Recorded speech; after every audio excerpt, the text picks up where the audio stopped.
મિત્રો આજે આવ્યો છું ગાંધીનગરની સફરમાં અને ગાંધીનગરમાં મને એક એવા મજાના કલાકાર મળ્યા છે ઓલ્ડ પણ ઓલ્ડ ઇઝ ગોલ્ડ એવું કહી શકીએ, કારણ કે ઘણું બધું સાહિત્ય એમના જોડે વગણ ખેડાયેલું પડ્યું છે.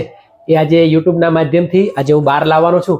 ખરેખર ઇન્ટરવ્યૂમાં મજા આવશે, પણ એ પહેલાં આપણી આ ગુજરાતી રંગમંચ ચેનલને તમે જે સાથ અને સહકાર આપ્યો છે એ બદલ થેન્ક યુ કહીશ, તમારો આભાર. તો મળીએ આજે આપણે ગોવિંદ દાદાને. અને ગોવિંદ દાદા એટલે એક નામાંકિત કલાકાર, જે જૂના જમાનામાં જેમનું જે મોખરે નામ કહી શકાય એવું સરસ મજાનું નામ. તો આવો મળીએ ગોવિંદ કાકાને. જય માતાજી. જય માતાજી. ખરેખર તો તમને મળીને મને ખૂબ આનંદ થયો, કારણ કે તમારો સમય ન હોવા છતાં અને આટલી ઉંમર હોવા છતાં આજે આપણી આ ગુજરાતી રંગમંચ ચેનલમાં જે તમે સમય આપ્યો છે એ બદલ ખૂબ ખૂબ આભાર. તો ગોવિંદ કાકા, એક તમે કલાકાર છો, પણ કલાકાર કેવા? ખૂબ જૂના કલાકાર. આજે અસંખ્ય કલાકારો સાથે તમે સંગત કરી છે. તો શરૂઆતમાં આ સંગીત લાઈનમાં આવવાનું કઈ રીતે થયું? સંગીત લાઈનમાં આવવાનું જે નાનપણથી જે ગાયકી હતી, ગાતો હતો ડબલ વોઇસમાં. જેમ જેમ સમય ગયો એમ એમ ધોરણ ભણતો ગયો, એમ 8મા ધોરણમાં હાઈસ્કૂલમાં આવ્યું. હાઈસ્કૂલમાં કોમ્પિટિશનો શરૂ થઈ, ગાવાની હરીફાઈઓ થઈ, એમાં નંબરો મેળવ્યા. નંબરો મેળવ્યા પછી કોલેજ ગયો. કોલેજમાં પણ મને ગુજરાત યુનિવર્સિટીની 45 કોલેજોમાં મને 3ય નંબર લોક સંગીતમાં મળ્યો, લોકગીત ગાવામાં મળ્યો. આ ડબલ વોઇસની કદર થઈ. બરાબર. હવે 1970માં પણ જ્યારે હું 11મા ધોરણમાં હતો ત્યારે પણ ગુજરાત સરકારે મને એ વખતે હાઈસ્કૂલ તરફથી ઓલ ઇન્ડિયા ઇન્દિરા ગાંધીના શાસન દરમિયાન બધા આખા ભારત દેશના જે બોલાયેલા એમાં મને ગુજરાતનો નંબર આવ્યો મારો. દાદા હો દીકરી વાગડમાંના દેશો કે વાગડની વઢિયારી સાસુ દોયલી. આ ગીતને એ લોકોએ એટલો બધું જ્યારે આત્મ્યાથી જ્યારે ગાયો ત્યારે મને આ રીતે નંબર મળ્યો હશે. બરાબર. એટલે એ રીતે મને આ કલા સંગીતમાં 4 સમય હું ગ્રેજ્યુએટ થયો. ત્યાર પછી મને લાઈમ થયું કે લાવો ગાંધીનગર જવું, સરકારી કઈ નોકરી મળી જાય ગ્રેજ્યુએટ થયા પછી. તો હું જ્યારે BA થયા પછી ગાંધીનગર આવ્યો. નવરાત્રી ચાલતી હતી ત્યારે કલાકાર નહોતા, તો બાજુના મારા ગામના ભાઈ હતા શંકરભાઈ પરમાર, એમણે મને ગૌરાવાયું. તો આજુબાજુના માણસો ભેગા થયા, સાઉન્ડ લાઈન મને ગૌરાવા નીચે બેસાડ્યો અને હું ડબલ વોઇસમાં ગરબા ગાયો. ત્યારથી મારું ગાંધીનગરમાં નામ થઈ ગયું. એ જમાનામાં કોઈ કલાકાર એવા જાહેર ગરબા નહોતા. ત્યારે સેક્ટરે ખબર પડી કે આ કલાકાર સરસ હતો, આપણે એમનું આયોજન કરીએ. એટલે બધાએ જાહેર થઈને એક પ્રોગ્રામ આખા સેક્ટરનું કરવા માંડ્યું. તે 20, 21, 22, 17, 16 આ બધા સેક્ટરોમાં એમાં અરુણ બુચ જેવા, લાલચંદ સિંઘાણી જેવા જે માણસોએ મને સહકાર આપ્યો અને આ રીતે મારી નામના કમાઈ. ત્યાર પછી મારું નામ ધીરે ધીરે બનાસકાંઠામાં પાલનપુર, પછી પાળજ, પેટલાદ, વિજાપુર આ બધા ગામડાઓમાં ધીરે ધીરે નવરાત્રિના કાર્યક્રમો શરૂ થયા. ખૂબ સરસ. એટલે તમે સરસ વાત કરી, કારણ કે લોકોના સપોર્ટથી તમને ઘણો બધો સપોર્ટ મળ્યો છે. અને એક ગામડેથી સિટીમાં આવવાનું રીઝન મેન તો તમારું હતું એક નોકરી મેળવવાનું, પણ તે પણ તમને મળી ગઈ. અને એની સાથે સાથે એક સંગીત લાઈનમાં પણ તમે ઇન્વોલ્વ થયા. તો નોકરી અને સંગીત લાઈન આ બંને તમે ઝંપલાવ્યું. તો એમાં કોઈ વિક્ષેપ કેવું પડતું, આમ તકલીફો કોઈ પડતી? તકલીફ તો કંઈ જ નહીં પડી. મને સરકારનું ભલું થયું કે મને જે નોકરી બાંધકામ ખાતામાં આપી, જેથી કરીને મને દિવસ દરમિયાન જે રિસેસમાં 2-3 કલાક આરામ મળે, પછી પાછું તરત જ 6 વાગે પ્રોગ્રામમાં જતો રહ્યો. બરાબર. એટલે મને કોઈ એવી ડિસ્ટર્બ તકલીફ પડી નથી મારી કલા ક્ષેત્રમાં. વાહ વાહ વાહ. તો દાદા, મેં એવું સાંભળ્યું છે કે તમને વારસામાં જ મળ્યું છે. તમારા પિતાશ્રી પણ એક આ સંગીત લાઈનમાંથી પહેલે એમને રુચિ હતી અને એમના ગુણ તમારામાં કદાચ બ્લડ રિલેશન કહી શકાય, લોહીના ગુણ, તો એ પણ તમારામાં ઉતર્યા છે. તો યુટ્યુબના માધ્યમથી આપણે તમારા પિતાજીને પણ થેન્ક યુ કહીશું, કારણ કે વારસામાંથી જ તમને આપ્યું છે અને તમે આટલે સુધી પહોંચ્યા છો. તો દાદા, કોઈ જગ્યાએ એવો કોઈ પ્રોગ્રામ તમને સન્માનિત કરવામાં આવ્યા હોય, તમને ખૂબ વધાવવામાં આવ્યા હોય, જે પ્રથમ પ્રોગ્રામ તમારો હોય, તો એવો તમને કોઈ ખ્યાલ ખરો? હા, મને ઘણી વખત બહુ સન્માનમાં આવ્યો છે. કચ્છ માંડવી સુધી, પછી આ વિજાપુર તાલુકામાં, વિજાપુર પ્રોપરમાં 50 વર્ષથી ચૈત્ર મહિનામાં એક પ્રોગ્રામ હું કરતો. એવા 50 વર્ષ મેં પૂર્ણ કર્યા. એટલે આખા ગામ તરફથી મને ટ્રોફી અનાજ કરવામાં આવી.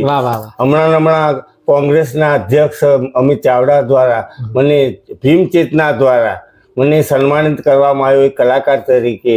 એટલે આ રીતે મને સન્માનો હવે મળવા માંડ્યા છે, કારણ કે હવે આ સન્માનનો યુગ આવ્યો છે. બરાબર.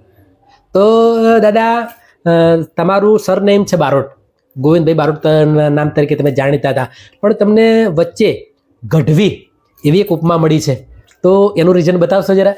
એનું રીઝન એ હતું કે હું સાબરકાંઠાનો માણસ. વાહ વાહ. સાબરકાંઠાની અમારી ભાષા તો અલગ થોડી અલગ પડે, મહેસાણા જેવી છે. હા હા. પરંતુ મેં ન વાત કરી કે મને જ્યારે એવા ગુરુદેવની કંઈક આજ્ઞા મળી અને જ્યારે હું કચ્છમાંથી અને સૌરાષ્ટ્રમાં ફરીને ઘરે આવ્યો, 100%. પછી મને એમ થયું, પછી તરત જ હું ગાવા માંડ્યો કે સોરે ધરાના સંદર્યો ને ધરાના ગઢગીરનાથ વાહ વાહ. પરણાયો ને ગંગા ગોમતી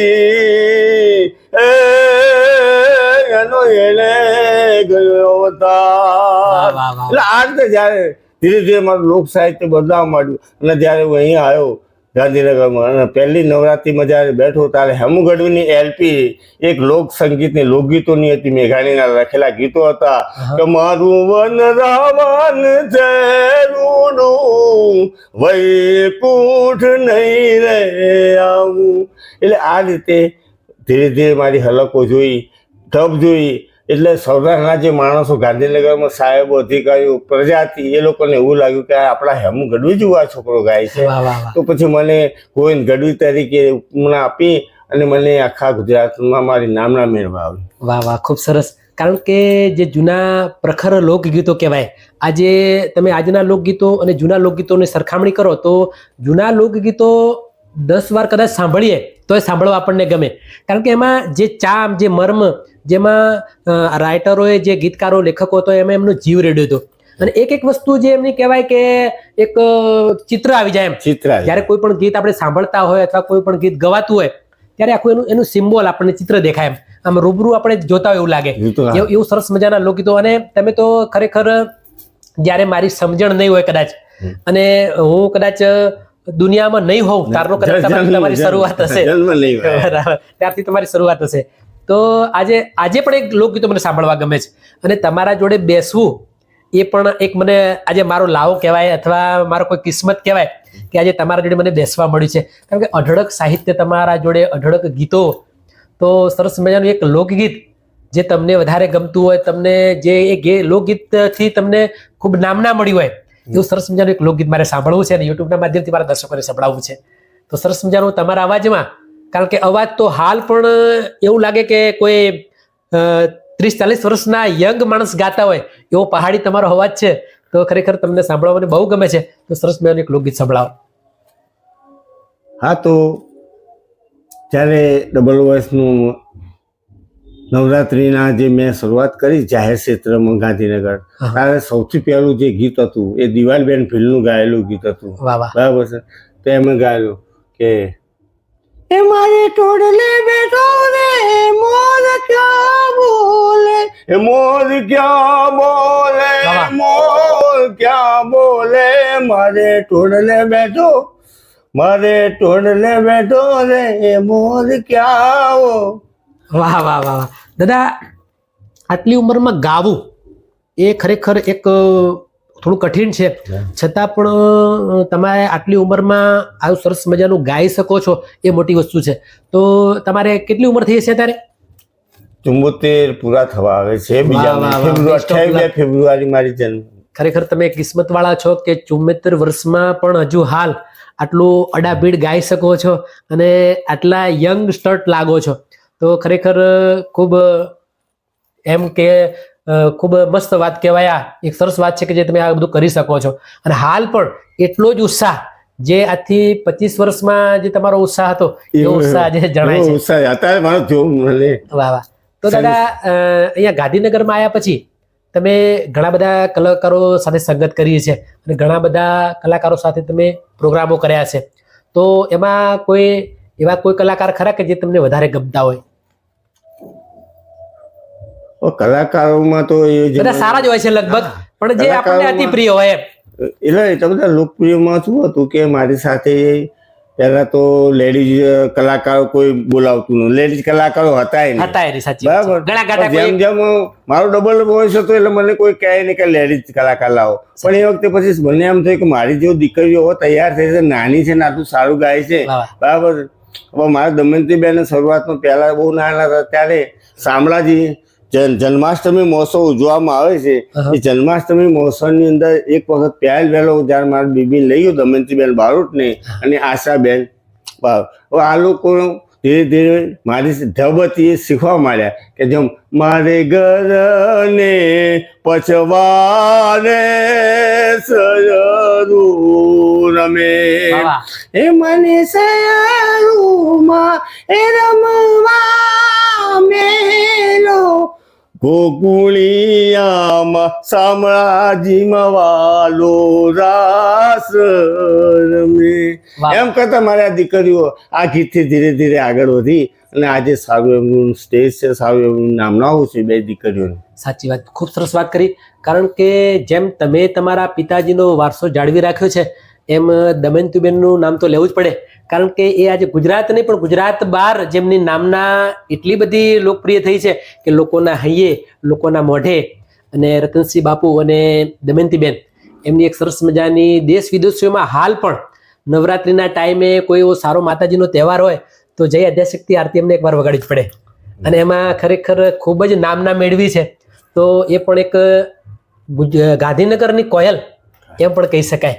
કારણ કે હું તો એમના ખૂબ નજીક છું અને ખરેખર એમને ઘણીવાર મેં સાંભળ્યા છે, ઘણીવાર સ્ટુડિયોમાં પણ જોડે કામ કર્યા છે. પણ લોકો જે નથી જાણતા એ પણ આજે એમને સ્વીકારે છે. કારણ કે એક સરસ મજાનું ગળું અને તમારી જે એમના પાછળ જે મહેનત એ ખરેખર રંગ લાવી છે.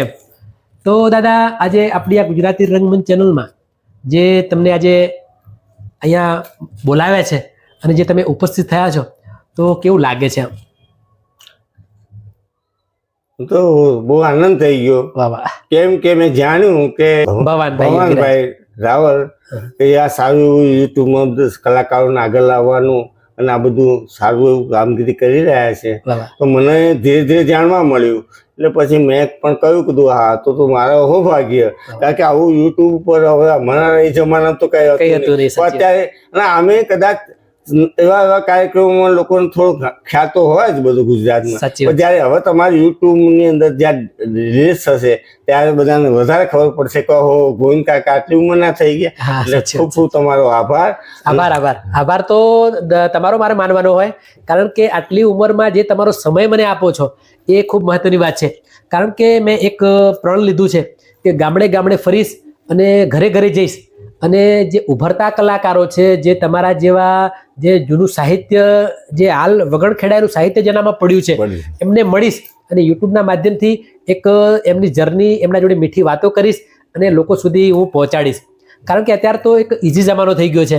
આજે સેટેલાઇટના માધ્યમથી, આજે યુટ્યુબના માધ્યમથી લોકો ફટાફટ વાયરલ થઈ જતા હોય છે. પણ તમારી જે સ્ટ્રગલ હતી, તમારી વખતની જે મહેનત હતી, આજે ખૂબ જ તકલીફો વેઠીને ખૂબ જ સંઘર્ષ કરીને અને ખૂબ જ મહેનત કરીને જે તમે તમારા લેવલે જે પહોંચ્યા છો એમાં ઘણી બધી મુસીબતો પણ હોરી હોય છે. પણ છતાં આજે તમે તમારું જે ધ્યેય કહેવાય, તમારું જે લક્ષ્ય કહેવાય એ તમે હજુ સુધી જાળવી રાખ્યું છે. તો ખરેખર ફરીથી એકવાર તમારો આભાર વ્યક્ત કરીશ. કારણ કે મને કલાકાર મારો ભગવાન છે. પછી એ કલાકાર નાના હોય કે મોટા હોય, ખરેખર એમના જોડે મળીને મને એમના જોડે વાતો કરવાનો ખૂબ જ આનંદ મળે છે. અને યુટ્યુબના માધ્યમથી સારું સરસ મજાનું તમારા બધાના આશીર્વાદથી સારા લેવલે હું પહોંચ્યો છું, મારા દર્શકોના લેવલેથી. તો દર્શકો, આજે હું બેઠો છું ગોવિંદદાદા જોડે. કારણ કે ગોવિંદદાદા એક કલાકાર નહીં કહું પણ અઢળક કલાકારોના જે શિર પર જેમને હાથ મૂક્યા છે અને અઢળક કલાકારો એમના જોડે તૈયાર થયા છે એવા સરસ મજાના કલાકાર એટલે કે ગોવિંદદાદા. એમને આપણે આજે જે વાતો કરી એ ખરેખર યુટ્યુબના માધ્યમથી લોકો જોશે અને લોકો વધારશે. તો ગોવિંદ કાકા ખરેખર જાણવા અને માણવા જેવા વ્યક્તિ છે. આજે મને તો એમને મળીને ખૂબ જ આનંદ થયો છે. કારણ કે એમને એક મળવું એ પણ એક લાવો છે, એમના જોડે વાતો કરવી એ પણ એક લાવો છે. કારણ કે 75 વર્ષની ઉંમરે હજુ પણ એક એમનામાં ઉત્સાહ છે, આનંદ છે ગાવાનો. અને હાલ પણ લેડીઝ વોઇસમાં અને જેન્ટ્સ વોઇસમાં પોતે સરસ મજાના વોઇસમાં એ પોતે ગાઈ શકે છે. તો મિત્રો આપણી આ ચેનલને લાઈક કરજો, શેર કરજો, કોમેન્ટ કરજો અને સબસ્ક્રાઇબ કરવાનું ન ભૂલતા, જેથી કરીને આવું સરસ મજાનું વગણ ખેડાયેલું સાહિત્ય જે લઈને બેઠા છે એમને તમને મળાવું અને હું મળું. અને બીજું કે મારો બીજો વિડીયો આવે ત્યાં સુધી ગોવિંદ દાદા અને ભવાની યોગીરાજના દરેકને જય માતાજી.